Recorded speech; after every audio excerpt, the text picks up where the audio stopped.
Hey everybody, it's a Faster Friday, and some of the questions I've been getting lately are, can you give me some use cases for faster payments? Yes, but that would probably be a weekly series. But another important question I've got is, can you answer as how to price faster payments? Now that's a fun one. Everybody wants a return on their investment, so just how do you go about pricing faster payments?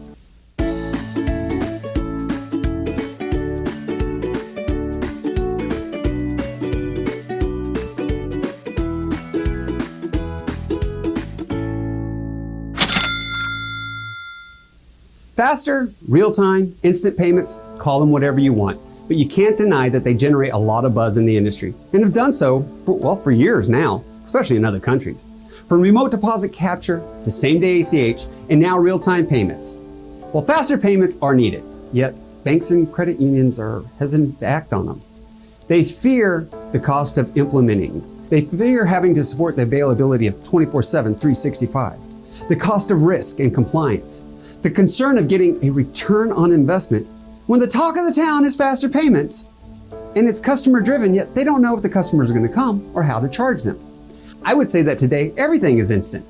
Email, messaging, even oatmeal and pizza are instant, or even the stuff that you buy instantly arrives. Clothes, shoes. Who would have ever thought that people would buy shoes online without ever trying them on? I didn't.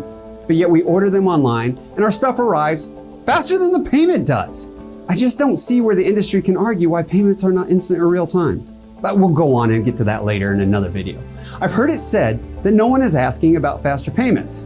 Well, no one asked for a smartphone either until there was one and they saw all the advantages. We need to keep going. This is about pricing.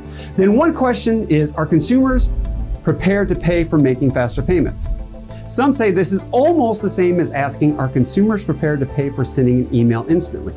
The answer is clearly no. I'm not going to pay for a personal email. I might at a business level though, but email providers like Google, Yahoo, well, they seem to be doing quite well.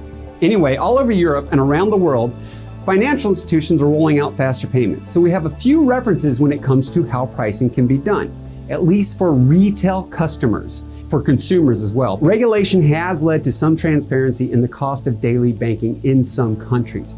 However, pricing of daily banking remains, well, very country specific, especially for the different reasons they may have. Pricing of daily banking remains very country specific. Some will say other countries aren't to scale the US.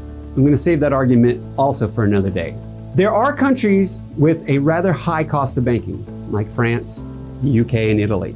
And you have countries where the cost of daily banking is truly very low, and even free of charge in some cases. Anyway, let's move on. Here are some of the pricing strategies. One of the first ones to talk about is value pricing. Now, what is value pricing? In this model, it is all about charging a percentage on the transaction amount, usually with a minimum and a maximum price. Something I've seen with remote deposit capture and early funds availability here in the US already for years. The idea is that a customer is more willing to pay for a higher value transaction. Advantages of value pricing for the financial institutions are, you bet on the lower value transactions, and this helps you test the payment system before going all out and live. You also get to build liquidity history before forcing every transaction through the faster payment channel. Not that you would force them through there, assuming, of course, you wouldn't allow for other options, but let's keep going. This price setting method is often used because people tend to be willing to pay more for a higher value transaction. You don't want to pay $1 to send $10. But would you pay a couple of dollars to send $10,000, especially with the certainty of payment and the speed that comes with a faster payment? Value pricing is very common in Italy, and there is a Payments Professor video with Liam that's in editing at the moment on faster payments in Italy that will be coming soon. But spoiler alert, Italy offered faster payments for free at first and saw a huge switch to faster payments. Then they started charging their users, and there was a slump. However, consumers eventually came back to the instant payments as they saw more value in it. So there's one option, value pricing. And we see where in some countries it's working quite effectively. Next, we will look at another option for pricing faster payments, a couple of them in fact.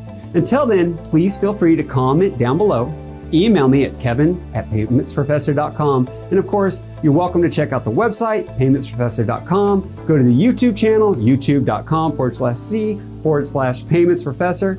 Until then, have a fantastic Friday and see you in future videos.